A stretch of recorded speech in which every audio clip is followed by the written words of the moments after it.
अस्सलाम वालेकुम। Live with Mz में एक बार फिर आप लोगों को खुशामदीद कहता हूं। सबसे ज़्यादा जो वालिदैन को तकलीफ हो रही है आजकल वो होती है कि वो अपने बच्चों की स्कूल की फ़ीस कैसे अदा करें, क्योंकि हर वालिदैन का ख्वाब होता है कि अपने बच्चे को आला से आला तालीम दिलवाएं, लेकिन बदकिस्मती से अब जो तालीमी इदारे हैं वो अब एजुकेशन फराम नहीं कर रहे, बल्कि ऐसा लगता है कि अब उन्होंने बिज़नेस बना लिया है। तो मैं आज आप लोगों को बताना चाहता हूँ कि मैं कराची के आज एक ऐसे स्कूल में मौजूद हूँ जहाँ पर वालिदैन अपने बच्चों की स्कूल की फ़ीस अदा नहीं करते, बल्कि यहाँ पे जो बच्चा स्कूल में ज़ेरे तालीम है, जो यहाँ पे तालीम हासिल करने आता है, वो अपनी फ़ीस खुद अदा करता है। जी हाँ, बिल्कुल। और यहाँ पर बच्चों को भारी भरकम बैग लाने की ज़रूरत नहीं होती। किताबें हमने देखते हैं आजकल के बच्चों से वज़न से ज़्यादा जो है किताबों का वज़न होता है।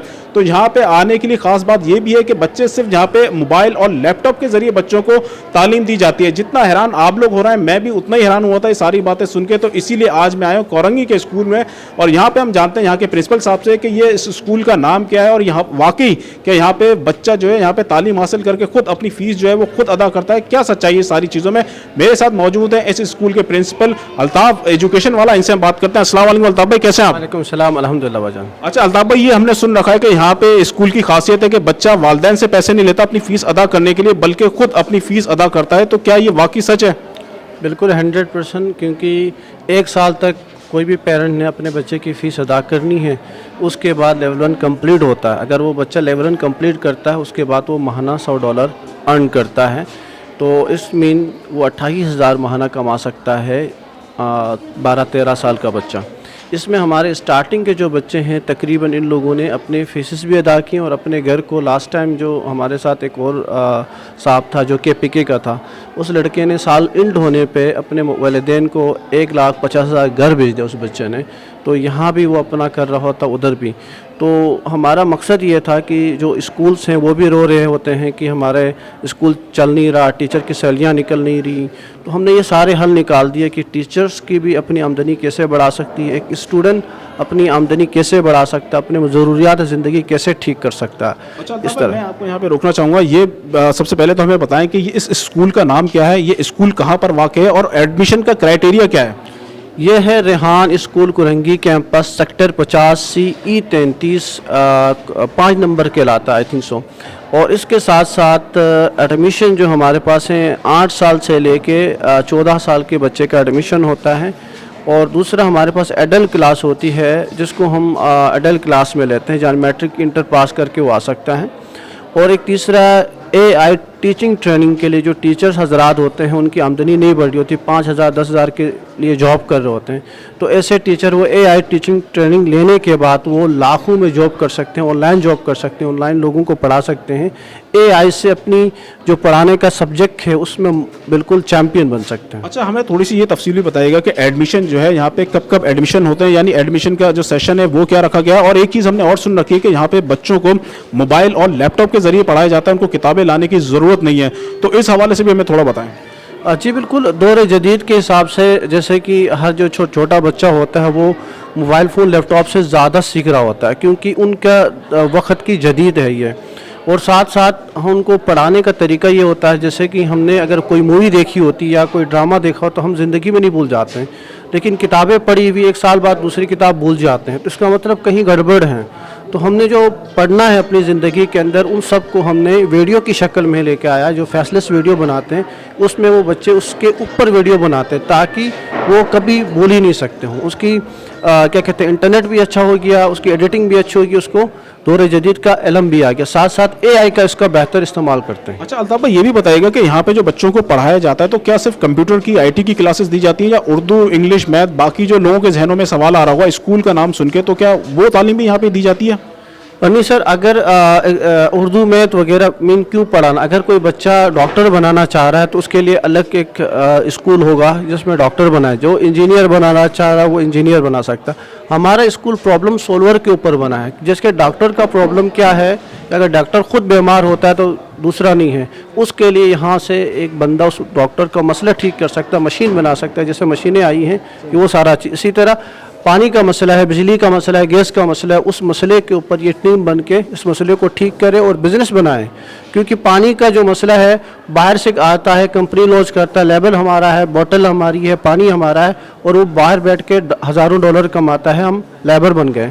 तो क्यों ना हमारे बच्चे लीडरशिप क्यों नहीं बन सकते, हमारे बच्चे लीड क्यों नहीं कर सकते। तो हम बेसिकली इस स्कूल के अंदर लीडर्स पैदा कर रहे हैं, ऐसे जो आने वाले दौर में वो बेहतरीन लीड कर सकें। अच्छा, यानी आपका मकसद ये है कि यहाँ पे बच्चों को तालीम दी जाती है कि वो आईटी एक्सपर्ट बन सके, एआई एक्सपर्ट जो है वो बन सके यहाँ पे। एआई एक्सपर्ट बने, चाहे वो फिजिकल किसी बिजनेस का बने, डजेंट मैटर, किसी में भी बने, हम उसी के हिसाब से उसी को पढ़ाते हैं। एक ही चीज़ पढ़ना, और चीज़ें ज़्यादा नहीं पढ़ाते। टाइमिंग भी बताइएगा कि यहाँ की टाइमिंग। 8 बजे मॉर्निंग हमारी असेंबली स्टार्ट हो जाती है, जिसमें हमारा योगा, मेडिटेशन और इसके साथ दर्ज कुरान होता है, और उसके बाद बच्चे सफाई कर रहे होते हैं, और उसके बाद हमारी क्लासेस होते हैं, ग्राफिक के ऊपर काम होता है, और साथ साथ एडिटिंग के ऊपर काम होता है। हम टेड टॉक देखते हैं, लिसनिंग पावर बढ़ती है, कम्युनिकेशन पावर बढ़ती है, इंटरव्यूज़ कराते हैं। तो हमारे बच्चे जो सीनियर बच्चे हैं उन लोगों ने 500-600 इंटरव्यूज़ किए हैं बाहर लोगों के साथ, पाकिस्तानियों के साथ। उसके पास कितना बड़ा कनेक्शन है। अच्छा, स्कूल की फीस भी हमारी स्कूल की फ़ीस 2500 रुपये अभी पर मंथ 2500 पर मंथ 2500 रुपये, यानी कि नॉर्मल फ़ीस रखी है, हर बच्चा यहाँ से पढ़ सकता है। ठीक है। अच्छा, बच्चा जितना आगे जाके आप बता रहे हैं लेवल 2-3 के अंदर जितनी उसकी $300 $500 आमदनी हो जाती है, तो आधा कुछ परसेंटेज जो है फिर स्कूल के पास भी जाता है।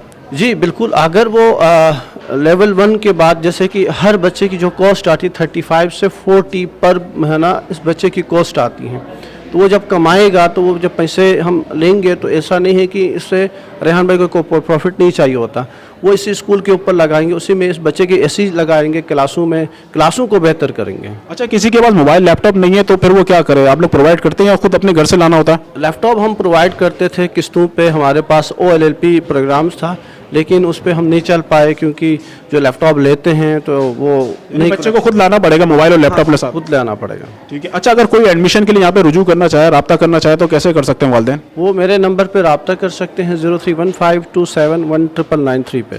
मेरे साथ यहाँ पर इस स्कूल के एक्स स्टूडेंट भी मौजूद हैं जिन्होंने सुना है कि अब माशाल्लाह से वो खुद यहाँ पे पहले क्लासेस लेते थे और अब इन्होंने अपना बिजनेस स्टार्ट कर लिया है, और यहाँ पर ये सुनने में आया है कि इन्होंने अपनी गाड़ी भी ले ली है और अपना मोबाइल भी ले लिया है। तो इन्हीं से बात करते हैं। सबसे पहले अपना नाम बताएं। वालेकुम सलाम, मेरा नाम फ़हाद है। अच्छा फ़हाद, ये बताएं कि आप यहाँ पे कब पढ़ते थे और क्या आपने यहाँ से सीखा है? हाँ देखिए, मैं यहाँ से पता है 2 साल पहले मैं यहाँ पे स्टडी करता था, देन क्लासेस भी देता था। अच्छा जी, तो यहाँ से मैंने बहुत कुछ सीखने को मिला। देने यहाँ पे मैं AI के बारे में थोड़ी आर्टिफिशियल इंटेलिजेंस के बारे में पढ़ता था। उसके फिर मैंने यहाँ से लेफ़्ट कर दिया, देन यहाँ से लेफ़्ट करने के बाद फिर मैं अपने वापस गया, मैंने सेंटर ज्वाइन करे, फिर मैंने स्ट्रगल करी थोड़ी, तो इंशाल्लाह फिर मैं ई-कॉमर्स पे काम करता हूँ। अब आप ई-कॉमर्स पे काम कर रहे हो, कितनी अर्निंग माशाल्लाह से कमा लेते हैं? हाँ देखिए, अर्निंग ऐसी होती है कि अगर हमारा देखा जाए तो हमारी सेल के ऊपर बात होती है। हम देखते हैं सेल होता है, उसका हमारा ROI जो निकलता है हमारा निकलता है 25 से 30%। अच्छा, अभी मुझे आपके प्रिंसिपल साहब ने एक वाकया आपका सुनाया था, मैं चाहता हूं कि वो आप हमें खुद बता दें। अभी तक हमने आपसे तो वो बात नहीं सुनी। प्रिंसिपल साहब ने बताया कि आपने बड़े खुश होकर उनको बताया कि मैंने जो सीखा है उससे मैंने मोबाइल खरीद लिया, तो प्रिंसिपल साहब खुश नहीं हुए। तो ये थोड़ा सा वाकया हमें बता दें कि मोबाइल के बाद क्या हुआ, फिर ये भी थोड़ा सा हमारे देखने वालों को बताएं। जी देखिए, जब मैंने अल्हम्दुलिल्लाह स्ट्रगल करी थी, पहले बात में इतना बाइक भी नहीं था अल्हम्दुलिल्लाह। जब फिर मैंने फ़ोन करा तो मैंने सर अल्ताफ़ बताया, क्योंकि जितनी भी इन्होंने भी हमारे साथ बहुत स्ट्रगल की, इन्होंने भी हमें बहुत सारे लोगों से मिलवाया झुलवाया। तो फिर जब हमने फ़ोन लिया, फिर सर अल्ताफ़ के पास आया, फिर वापस फिर अल्हम्दुलिल्लाह हमने जो अपनी गाड़ी ली तो फिर मैंने सर अल्ताफ़ को दिखाई थी। यानी पहले सर अल्ताफ़ खुश नहीं हुए, आपने मोबाइल लिया तो सर अल्ताफ़ ने कहा कि कुछ बड़ा करके दिखाओ, इतना पड़ा है, तो फिर आपने गाड़ी ली, तो अब सर खुश हैं कि नहीं है? जी, आप खुश हैं सर? आप खुश हैं कि नहीं, आपके स्टूडेंट ने गाड़ी खरीद ली है? जी बिल्कुल, ये इस तरह गाड़ी ली है, मोबाइल फ़ोन लिया, इस तरह और भी स्टोरीज़ हैं जो हमारे पास यहाँ से जाने के बाद वापस नहीं आते। और ये जिसके पास जाते हैं, इफ्तिखार साहब जिसके पास काम कर रहे हैं पार्टनरशिप में, वो भी मेरा स्टूडेंट है इस रेहान स्कूल का। अच्छा, हमें ये भी बताइएगा सर कि आपकी इस टाइम कराची में कहाँ कहाँ पे ब्रांचेस हैं और क्या आप लोग कोई सर्टिफिकेट वगैरह देते नहीं देते? सर हमारे पास सर्टिफिकेट हम नहीं देते, क्योंकि हम अगर दवाई लेनी है तो पूरी कोर्स करना होता, आधा खाते तो वो तबीयत ठीक नहीं होती। अच्छा, ऐसा भी हमें बताएगा कि ऐसे स्टूडेंट हैं जिनको आप खुद भी आगे जाके जॉब प्रोवाइड करते हैं अपने सिखाने के लिए? सर इस वक्त हमारा जो लेवल 1 है उसको हम स्कॉलरशिप में डिफरेंट जगहों पे वो बच्चे जॉब भी कर रहे हैं, और हमारे दूसरा कैंपस में वो टीच कर रहे होते हैं, तो वो अच्छे पैसे कमा रहे होते हैं। कैंपस भी बता दें कहाँ का? हमारा एक कैंपस है कुरंगी कैंपस में है, दूसरा हमारा तारिक रोड में है। ठीक है। तो प्रिंसिपल साहब की बातें भी हमने सुना दी और यहाँ पे जो एक्स स्टूडेंट थे इससे भी हमने बात कर ली है, और प्रिंसिपल साहब ने ये भी बता दिया कि अगर आप लोग कोई रब्ता करना चाहें अपने बच्चे के एडमिशन के हवाले से तो क्या तरीक़ेकार है, क्या प्रोसेस होगा, वो तमाम चीज़ें इन्होंने बता दी हैं।